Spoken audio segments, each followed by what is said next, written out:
On this video, I will show you my progression on a new character I made on the latest Open PvP servers. However, I will also talk about what I would do if the server wasn't new. So, starting from level 8, I had a terrible start as most spawn I went to had people on them.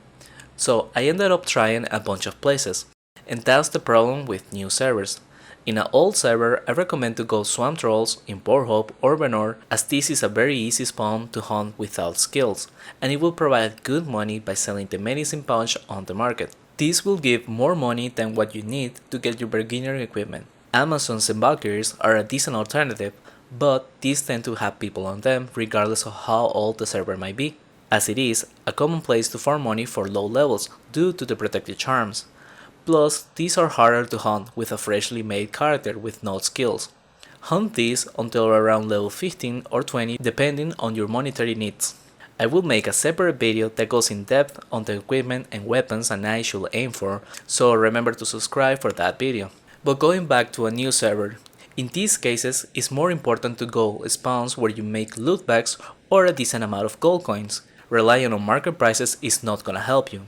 Larvas or Rotworms will be the top choice, but as I mentioned, these will have other people there, so get creative and hunt one of the tombs of Angermoon or the caves in Ghostlands. I recommend the latter as that's the place I hunted the most up to level 20. After that, I tried a few other spawns while also trying to get my hands on a deer trophy.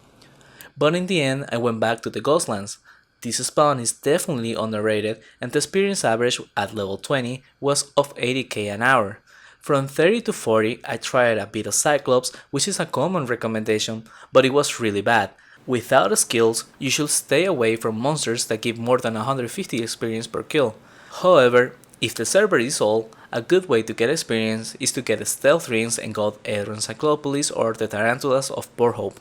Both will have no risk as they don't see through the stealth and you can level easily. On a new server, I found another hidden gem in my opinion. The Frost Giants of Tirsen. These monsters have roughly the same experience as Cyclops, but with much better loot and easier to hunt. However, to get access to Tirsen, it does require a quest, which is why this spawn is hardly ever mentioned. But for a new server, it's definitely worth it, and even for an older one, you could make some decent money by selling ice cubes on the market. I hunted these the most from level 35 to 40 with an average experience of 100k an hour. Mainly because I was the only one ever hunting this spot, I had no competition for it. A similar but better spawn, where the experience is roughly the same but the profit will be better, especially on older servers, will be the Forest Furies of Carlin.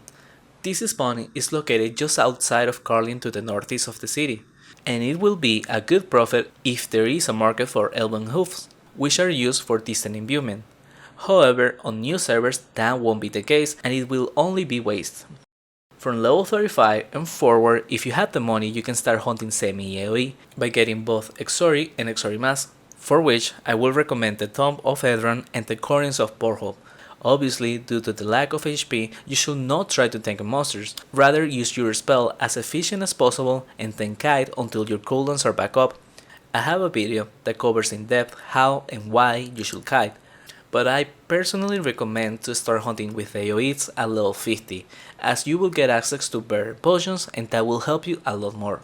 So from 40 to 50, if you don't go the AoE route, the monsters you should hunt is dragons.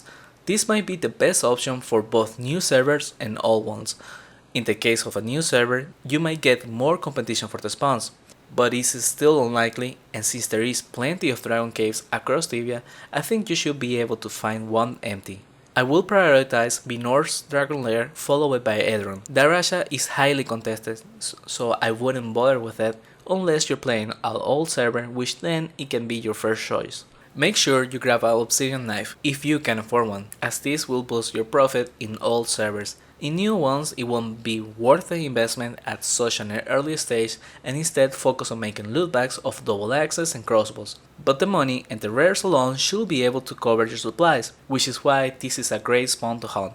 That's what I got for this video.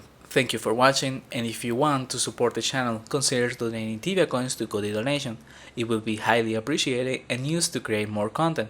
And with that, hope to see you again soon.